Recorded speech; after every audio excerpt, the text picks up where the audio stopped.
Hi friends, welcome back to our channel. ಎಲ್ಲರಿಗೂ ಯುಗಾದಿ ಹಬ್ಬದ ಶುಭಾಶಯಗಳು. ಯುಗಾದಿ ಹಬ್ಬ ಆಗಿ ಬೆಳಗ್ಗೆ ಬರುವಂಥದ್ದೇ ನಮ್ಮ ಹಳ್ಳಿ ಕಡೆ ಮಾಡೋವಂಥದ್ದು ಹೊಸ್ತಡ್ಕು ಅಂತ.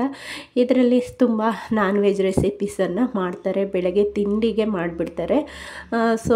ತಿಂಡಿಗೆ ನಾನು ರೆಡಿ ಮಾಡ್ತಾಯಿದ್ದೀನಿ. ಈಗ ತುಂಬ ಬಿಸಿಲಿದೆ, ಸ್ವಲ್ಪ ಹೀಟ್ ಆಗಿಬಿಟ್ಟಿದೆ ಅಂತ ಹೇಳಿಬಿಟ್ಟು ಎಳ್ನೀರಿಗೆ ಸಬ್ಜಾ ಸೀಡ್ಸನ್ನು ನೆನೆಲಿಕ್ಕೆ ಬಿಟ್ಬಿಟ್ಟು ನಾನು ತಿಂಡಿಗೆ ನಮ್ಮ ಮನೇಲಿ ಇವತ್ತು ನಾನ್ ವೆಜ್ ರೆಸಿಪಿ ಏನೇನು ಮಾಡ್ತಾಯಿದ್ದೀನಿ ಅನ್ನೋದು ನಿಮ್ಮ ಜೊತೆ ಶೇರ್ ಮಾಡ್ಕೊಳ್ತೀನಿ.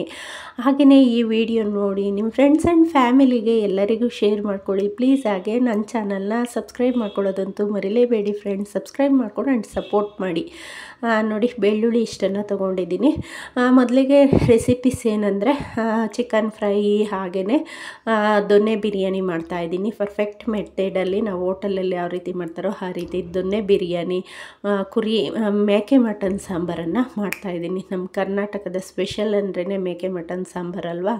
ಈರುಳ್ಳಿ ಒಂದು 1/4 kg ತೊಗೊಂಡಿದ್ದೀನಿ. ಈ ರೀತಿ ರಫಾಗಿ ಕಟ್ ಮಾಡಿ ಮಸಾಲೆಗೆ ಸ್ವಲ್ಪ ರುಬ್ಬೋದಕ್ಕೆ ಅಂತ ಹೇಳಿ ಬಿರಿಯಾನಿಗೆ ಇದಿಷ್ಟು ತೊಗೊಂಡಿದ್ದೀನಿ. ಎಷ್ಟು ಕ್ವಾಂಟಿಟಿಯಲ್ಲಿ ಹಾಕ್ತೀನಿ ನಾನು ಮಸಾಲೆಗೆ ಮತ್ತು ಬಿರಿಯಾನಿಗೆ ಅಂತ ಕಟ್ ಮಾಡಿ ಹಾಕ್ಕೊಂಡಿದ್ದೀನಿ. ಟೊಮೊಟೊ ಒಂದು 3 ಟೊಮೊಟೊ, ಹಸಿಮೆಣ್ಸಿಕಾಯಿ 4-5 ಹಸಿಮೆಣ್ಸಿಕಾಯಿ, ಇದಿಷ್ಟನ್ನು ಹಾಕ್ಕೊಂಡಿದ್ದೀನಿ. ಸ್ವಲ್ಪ ನಾವು ಖಾರ ಕಮ್ಮಿನೇ ತಿನ್ನೋದು, ಅದರಿಂದ ಹಸಿಮೆಣ್ಸಿಕಾಯಿ ಕಮ್ಮಿ ಹಾಕ್ಕೊಳ್ತಾ ಇದ್ದೀನಿ.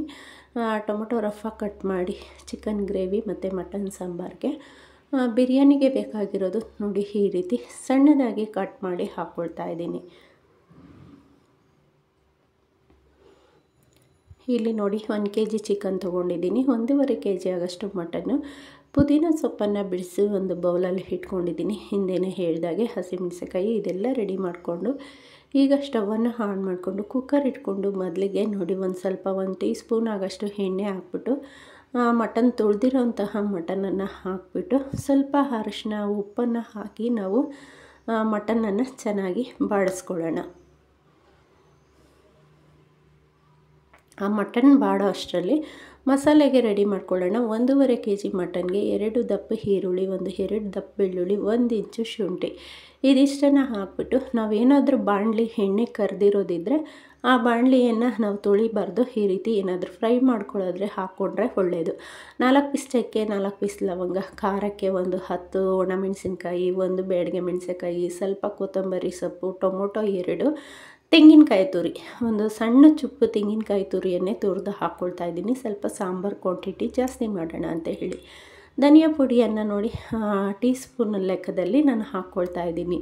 ಒಂದು 4-5 ಟೀ ಸ್ಪೂನ್ ಆಗಷ್ಟೇ ಧನಿಯಾ ಪುಡಿ ಹಾಕಿ ಸ್ಟವನ್ನು ಆಫ್ ಮಾಡಿ ಆ ಬಿಸಿಯಲ್ಲಿ ಚೆನ್ನಾಗಿ ಮಿಕ್ಸ್ ಮಾಡೋಣ. ಅಷ್ಟರಲ್ಲಿ ಆ ಬಿಸಿ ಆರೋದ್ರೊಳಗೆ ನೋಡಿ ಗೊಜ್ಜಿಗೆ ರೆಡಿ ಮಾಡ್ಕೊಳ್ಳೋಣ. 1 ದಪ್ಪದ ಈರುಳ್ಳಿ, ಬೆಳ್ಳುಳ್ಳಿ, ಶುಂಠಿ ಹಾಗೆ ಕೊತ್ತಂಬರಿ, ಪುದೀನ, ಟೊಮೊಟೊ ಇದೆಲ್ಲದನ್ನು ಹಾಕಿ ಸಪ್ರೇಟಾಗಿ ಅದನ್ನು ರುಬ್ಬಿ ಒಂದು ಬೌಲ್ಗೆ ಹಾಕ್ಕೊಂಡು ಬಿರಿಯಾನಿಗೆ ನೋಡಿ 1 ಹಿಡಿ ಮುಷ್ಟಿಯಷ್ಟು ಪುದೀನ, ಕೊತ್ತಂಬರಿ ಸೊಪ್ಪು, ಹಸಿಮೆಣಸಿಕಾಯಿ, ಬೆಳ್ಳುಳ್ಳಿ ಇದಿಷ್ಟನ್ನು ಹಾಕಿ ಜಾಸ್ತಿ ನೀರನ್ನು ಹಾಕೋದು ಬೇಡ. ಸ್ವಲ್ಪ ಹಾಗೆ ಪೇಸ್ಟ್ ರೀತಿಯೇ ನುಣ್ಣಗೆ ರುಬ್ಕೊಳ್ಳೋಣ. ನೀವು ಶುಂಠಿ ಬೆಳ್ಳುಳ್ಳಿ ಪೇಸ್ಟ್ ಇದ್ದರೂ ಓಕೆ. ದೊನ್ನೆ ಬಿರಿಯಾನಿಗೆ ಇದಿಷ್ಟನ್ನೇ ನಾನು ಯಾವುದೇ ಮಸಾಲೆಯನ್ನು ರುಬ್ಕೊಳ್ತಾ ಇಲ್ಲ, ಅದಷ್ಟನ್ನೇ ರುಬ್ಬಿಟ್ಟು ಹಾಕ್ಕೊತಾ ಇದ್ದೀನಿ. ಹಾಗೆ ಮಟನ್ ಸಾಂಬಾರಿಗೂ ಸಹ ಬಿಸಿ ಕಮ್ಮಿ ಆಗಿದೆ, ಮಸಾಲೆಯನ್ನು ರುಬ್ಕೊಳ್ಳೋಣ. ಬಾಣಲಿಯನ್ನು ತೊಳೆದು ನೀರನ್ನು ಹಾಕಿ ರುಬ್ಕೊಂಡು ನೋಡಿ ರುಬ್ಬಿರೋ ಅಂತಹ ಮಸಾಲೆಯನ್ನು ಚೆನ್ನಾಗಿ ಬಾಡಿಸಿಟ್ಕೊಂಡಿರೋಂತಹ ಮಟನ್ ಜೊತೆಯಲ್ಲಿ ಹಾಕಿ ಚೆನ್ನಾಗಿ ಮಿಕ್ಸ್ ಮಾಡಿ ನೀರು ಕ್ವಾಂಟಿಟಿಯನ್ನು ನೋಡಿ ಹಾಕ್ಕೊಳ್ತಾ ಇದ್ದೀನಿ. ನಾನು ಸಾಂಬಾರು ಕ್ವಾಂಟಿಟಿಯಲ್ಲಿ ಮಾಡ್ತಾಯಿದ್ದೀನಿ, ಅದರಿಂದ ಸ್ವಲ್ಪ ನೀರನ್ನು ಸೇರಿಸ್ಕೊಳ್ತಾ ಇದ್ದೀನಿ. ರುಚಿಗೆ ಬೇಕಾಗಿರೋಷ್ಟು ಉಪ್ಪನ್ನು ಹಾಕಿ ಅದು ಕುದಿಲಿಕ್ಕೆ ಬಿಡೋಣ. ಅಷ್ಟರಲ್ಲಿ ಬಿರಿಯಾನಿಗೆ ನೋಡಿ ಇಲ್ಲಿ ದೊನ್ನೆ ಬಿರಿಯಾನಿ ಅಂದ್ರೇ ಜೀರಾ ರೈಸ್ ತೊಗೊಬೇಕು. ಜೀರಾ ರೈಸ್ 2 ಗ್ಲಾಸನ್ನು ತೊಗೊಂಡು 1/4 ಗಂಟೆ ನೆನೆಲಿಕ್ಕೆ ಬಿಡೋಣ. ಯಾವುದೇ ಬಿರಿಯಾನಿ ಪಲಾವ್ಗಳಿಗೆ ಅಷ್ಟೇ ಅಕ್ಕಿಯನ್ನು 1/4 ಗಂಟೆ ನೆನೆಸಿಟ್ಕೊಂಡ್ರೆ ಚೆನ್ನಾಗಿರುತ್ತೆ. ಈಗ 1-2-3 ಟೀ ಸ್ಪೂನ್ ಎಣ್ಣೆ ಹಾಕಿ ಎಣ್ಣೆ ಬಿಸಿ ಆದ ನಂತರ 4 ಲವಂಗ, 4 ಪೀಸ್ ಚಕ್ಕೆ, 4 ಪೀಸ್ ಏಲಕ್ಕಿ, ಹಾಗೆಯೇ 1 ಟೀ ಸ್ಪೂನ್ ಆಗೋಷ್ಟು ಸೋಂಪು ಬೀಜ, 4 ಪಲಾವ್ ಎಲೆ, ದಪ್ಪದಾಗಿ 2 ಕಟ್ ಮಾಡಿ ಇಟ್ಕೊಂಡಿರೋಂತಹ ಈರುಳ್ಳಿ ಇದಿಷ್ಟನ್ನು ಹಾಕ್ಬಿಟ್ಟು ಎಣ್ಣೆಯಲ್ಲಿ ಚೆನ್ನಾಗಿ ಬಾಡಿಸ್ಕೊಳ್ಳೋಣ.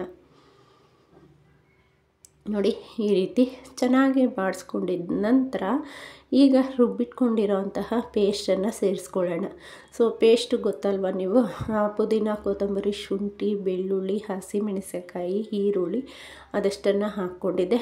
ಈಗ 2 ಟೊಮೊಟೊವನ್ನು ಕಟ್ ಮಾಡಿ ಇಟ್ಕೊಂಡಿರೋಂತಹ ಟೊಮೊಟೊವನ್ನು ಅದನ್ನು ಸಹ ಹಾಕ್ಕೊಂಡು ಚೆನ್ನಾಗಿ ಬಾಡಿಸ್ಕೊಂಡು ರುಬ್ಬಿರೋ ಅಂತಹ ಪೇಸ್ಟನ್ನು ಹಾಕ್ಕೊಳ್ಳೋಣ. ಅದನ್ನು ಸಹ ಚೆನ್ನಾಗಿ ಮಿಕ್ಸ್ ಮಾಡ್ಕೊಳ್ಳೋಣ ಎಣ್ಣೆ ಈರುಳ್ಳಿ ಜೊತೆ. ಹಾಗೆ ರುಚಿಗೆ ಎಷ್ಟು ಬೇಕೋ ಅಷ್ಟು ಉಪ್ಪನ್ನು ಮಸಾಲೆ ಜೊತೆಯಲ್ಲೇ ಬೆರೆಸ್ಕೊಂಡು 2 ಟೀ ಸ್ಪೂನ್ ಆಗೋಷ್ಟು ಮೊಸರನ್ನು ಹಾಕ್ಕೊಳ್ತಾ ಇದ್ದೀನಿ. 1/4 ಟೀ ಸ್ಪೂನ್ ಅರಿಶಿನ. ಮೊಸರು ಹಾಕೋದ್ರಿಂದ ಬಿರಿಯಾನಿಯಲ್ಲಿರೋಂತಹ ಪೀಸ್ಗಳು ಸಾಫ್ಟಾಗಿರುತ್ತೆ, ಹಾಗೆಯೇ ತಿನ್ನೋದಕ್ಕೆ ತುಂಬ ಚೆನ್ನಾಗಿರುತ್ತೆ, ಬೆಂಡ್ ರೀತಿ ಆಗೋದಿಲ್ಲ. ಕೆಲವೊಂದು ಬಿರಿಯಾನಿಗಳಲ್ಲಿ ಪೀಸಸ್ಸು ಬೆಂಡಾಗಿರುತ್ತೆ. ನೋಡಿ ಇಲ್ಲಿ ಗರಂ ಮಸಾಲನೇ ಮೇನ್ ಇಂಗ್ರೀಡಿಯೆಂಟ್ಸು. ನನ್ನ ಸ್ವಂತ ಮನೆಯಲ್ಲಿ ಮಾಡಿರೋಂತಹ ಗರಂ ಮಸಾಲೆ ಎಲ್ಲ ಮಸಾಲ ಪದಾರ್ಥಗಳನ್ನು ಹಾಕಿ ಮಾಡಿರೋದ್ರಿಂದ ನಾನು ಮಸಾಲೆಯನ್ನು ಕಮ್ಮಿ ಹಾಕ್ಕೊಂಡಿದ್ದೀನಿ, ಮಸಾಲೆ ಪದಾರ್ಥಗಳನ್ನು, ಸ್ಪೈಸಸನ್ನು. ಸೊ ಈಗ ಅದು ಕುದಿಯೋದ್ರ ಚೆನ್ನಾಗಿ ಒಂದು ಕುದಿ ಬರಲಿ. ಪೀಸ್ ಹಾಕಿದ್ಮೇಲೆ ಅಷ್ಟರಲ್ಲಿ ಫ್ರೈಗೆ ಇಟ್ಕೊಳ್ಳೋಣ. ಫ್ರೈಗೂ ಅಷ್ಟೇ 2 ಟೀ ಸ್ಪೂನ್ ಎಣ್ಣೆ ಹಾಕ್ಕೊಂಡು ಕುಕ್ಕರ್ ಇಟ್ಕೊಂಡು ಈ ರುಬ್ಬಿರೋ ಅಂತಹ ಮಸಾಲೆಯನ್ನು ಹಾಕ್ಕೊಳ್ಳೋಣ. ಸ್ವಲ್ಪ ಕೊತ್ತಂಬರಿ, ಪುದೀನ, ಹಾಗೆ ಶುಂಠಿ, ಬೆಳ್ಳುಳ್ಳಿ, ಹಸಿಮೆಣಸಿನಕಾಯಿ ಹಾಕಲಿಲ್ಲ, ಖಾರದ ಪುಡಿ ಹಾಕೋಣ ಅಂತೇಳಿ. 1/4 ಟೀ ಸ್ಪೂನ್ ಆಗೋಷ್ಟು ಅರಿಶಿನ, 2 ಟೀ ಸ್ಪೂನ್ ಮೊಸರು, ಧನಿಯಾ ಪುಡಿಯನ್ನು ಹಾಕ್ಕೊಳ್ತಾ ಇದ್ದೀನಿ. ಧನಿಯಾ ಪುಡಿ 1 ಟೀ ಸ್ಪೂನನ್ನು ಹಾಕ್ಕೊಳ್ಳಿ ಸಾಕು, ಜಾಸ್ತಿ ಬೇಡ. ಖಾರಕ್ಕೆ ಖಾರದ ಪುಡಿಯನ್ನು ಸೇರಿಸ್ಕೊಳ್ತಾ ಇದ್ದೀನಿ. ಗ್ರೇವಿ ಚೆನ್ನಾಗಿ ಎಣ್ಣೆ ಬಿಡೋ ಥರ ಕುದಿಸ್ಕೊಳ್ಳೋಣ. ಸ್ಟವನ್ನು ಸಿಮ್ಮಲ್ಲಿ ಇಟ್ಕೊಂಡು. ಯಾವುದೇ ಗ್ರೇವಿಗಳಿಗೆ ಮೊಸರು ಹಾಕೋದ್ರಿಂದ ಸ್ವಲ್ಪ ಸಾಫ್ಟಾಗಿ ಚೆನ್ನಾಗಿ ಬೇಯುತ್ತೆ. ಮೊಸರು ಇಷ್ಟ ಇಲ್ಲ ಅನ್ನೋರು ನೀವು ಸ್ಕಿಪ್ ಮಾಡ್ಕೋಬೋದು. ಈಗ ಅರ್ಧ kg ಚಿಕನನ್ನು ಹಾಕ್ಕೊಂಡು ಮಿಕ್ಸ್ ಮಾಡಿ ಇಟ್ಟಿದ್ದೀನಿ. ಅದು ಒಂದು ಕುದಿ ಬರಲಿ ಅಂದ್ಬಿಟ್ಟು. ಆಲ್ಮೋಸ್ಟು ಬಿರಿಯಾನಿಗೂ ಮಸಾಲೆ ಚೆನ್ನಾಗಿ ಕುದ್ದಿದೆ. ಈಗ ನೆನೆಸಿ ತೊಳೆದಿಟ್ಕೊಂಡಿರೋಂತಹ ಜೀರಾ ರೈಸನ್ನು ಸೇರಿಸ್ಕೊಳ್ತಾ ಇದ್ದೀನಿ. ಜೀರಾ ರೈಸನ್ನು ಹಾಕಿದ ನಂತರ ಚೆನ್ನಾಗಿ ಒಂದು ಬಾರಿ ಈ ರೀತಿ ಮಿಕ್ಸ್ ಮಾಡಿಕೊಂಡು 2 ಗ್ಲಾಸ್ ಅಕ್ಕಿಗೆ 2 ಗ್ಲಾಸ್ ಬಿಸಿ ನೀರನ್ನು ಹಾಕ್ಕೊಳ್ತಾ ಇದ್ದೀನಿ. ಬಿಸಿ ನೀರನ್ನು ಹಾಕೋದ್ರಿಂದ ಬಿರಿಯಾನಿ ಚೆನ್ನಾಗಿ ಬರುತ್ತೆ, ಹಾಗೆಯೇ ಬೇಗನೂ ಸಹ ಆಗುತ್ತೆ, ಉಡಿಯಾಗಿ ಆಗುತ್ತೆ. ಬಿಸಿ ನೀರು ಹಾಕಿ ಚೆನ್ನಾಗಿ ಒಂದು ಸಾರಿ ಈ ರೀತಿ ಮಿಕ್ಸ್ ಮಾಡಿ ಒಂದು ಕುದಿ ಬರ್ಸ್ಕೊಳ್ಳೋಣ. ಒಂದು ಕುದಿ ಬರ್ಸೋದ್ರಿಂದ ಚೆನ್ನಾಗಾಗುತ್ತೆ ಅನ್ನ. ಹಾಗೆಯೇ 1 ಟೀ ಸ್ಪೂನ್ ತುಪ್ಪ ಹಾಕೋದ್ರಿಂದ ಟೇಸ್ಟ್ ಚೆನ್ನಾಗಿ ಬರುತ್ತೆ.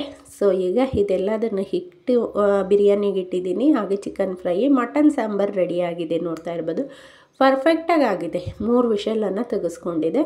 ಸೊ ಈಗ ನೋಡಿ ಬಿಸಿ ಆಗಿರೋಂತಹ ದೊನ್ನೆ ಬಿರಿಯಾನಿನೂ ರೆಡಿಯಾಗಿದೆ. 2 ವಿಷಲ್ ಹಾಕ್ಸ್ಕೊಂಡ್ರೆ ಸಾಕು, ದೊನ್ನೆ ಬಿರಿಯಾನಿನೂ ರೆಡಿಯಾಗಿದೆ. ಚಿಕನ್ ಗ್ರೇವಿ ನೋಡ್ತಾ ಇರ್ಬೋದಲ್ವ, ಸಾಂಬಾರು ರೀತಿಯೂ ಅಲ್ಲ, ಗ್ರೇವಿ ರೀತಿಯೂ ಅಲ್ಲ, ಆ ರೀತಿ ಇದೆ.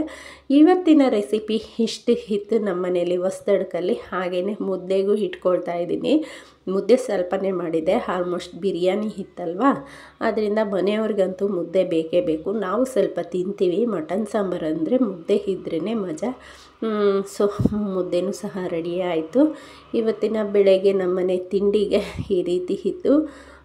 ಯುಗಾದಿ ಹಬ್ಬ ಅಂದ್ರೇ ನೋಡಿದ್ರಲ್ವ ಯಾವ ರೀತಿ ಅಂತ. ನೆನ್ನೆ ಒಬ್ಬಟ್ಟು, ಪಲ್ಯಗಳು ಅದೆಲ್ಲ ಮಾಡಿದೆ. ಆಲ್ಮೋಸ್ಟು ನನಗೆ ವೀಡಿಯೋಸ್ ಹಾಕೋಕ್ಕೆ ಆಗಲಿಲ್ಲ. 1 ವೀಕ್ ಆಯಿತು ನಾನು ವೀಡಿಯೋಸ್ ಹಾಕಿ. ವೆಯ್ಟ್ ಲಾಸ್ ಜರ್ನಿದು ಆಗ್ತಾಯಿದೆ. ಬಟ್ ಇವತ್ತು ಹಬ್ಬ ಅಂತ ಹೇಳಿ ನಾನು ವೆಯ್ಟ್ ಲಾಸ್ ಜರ್ನಿ ವೀಡಿಯೋಸನ್ನು ಅಪ್ಲೋಡ್ ಮಾಡಲಿಲ್ಲ. ನೆಕ್ಸ್ಟು ನಾಳೆಯಿಂದ ನಾನು ವೆಯ್ಟ್ ಲಾಸ್ ಜರ್ನಿ ಸ್ಟಾರ್ಟ್ ಆಗುತ್ತೆ. ಹಾಗೆಯೇ ಹಬ್ಬ ಅಲ್ವಾ, ಹಬ್ಬದಲ್ಲಿ ಏನು ವರ್ಷಕ್ಕೊಂದು ಹಬ್ಬದಲ್ಲಿ ಡಯಟ್ ಅಂತ ಹೇಳಿ ಡಯಟನ್ನು ನಾನು ಮಾಡಲಿಲ್ಲ. ಏನು ಮಾಮೂಲಿ ಮುದ್ದೆ ಇದೆಲ್ಲ ತಿಂತೀರಲ್ವ. ನಿನ್ನೆ ಅಂದರೆ ಸ್ವಲ್ಪ ಮೈದಾ ಬಳಸಿ ಮಾಡಿರೋಂತಹ ಒಬ್ಬಟ್ಟು, ಕರೆದಿರೋಂತಹ ಐಟಮ್ಗಳು ಇದೆಲ್ಲ ತಿಂದಿದ್ದೀವಿ. ಬಟ್ ಆದರೆ 2 ದಿವಸ ನಮಗೆ ಯುಗಾದಿ ಹಬ್ಬ ಅಂದರೆ ಗ್ರ್ಯಾಂಡ್ ಅಲ್ವಾ ನಮ್ಮ ಹಿಂದೂಗಳಿಗೆ, ಅದರಿಂದ ನಾನು ಡಯಟನ್ನು ಮಾಡಲಿಲ್ಲ. ಸೊ ನೋಡಿ ನಮ್ಮನೆ ಹೊಸದೊಡ್ಕ ರೆಸಿಪಿ ಈ ರೀತಿ ಇತ್ತು. ದೊನ್ನೆ ಬಿರಿಯಾನಿ, ಹಾಗೆ ವೈಟ್ ರೈಸು, ಮುದ್ದೆ,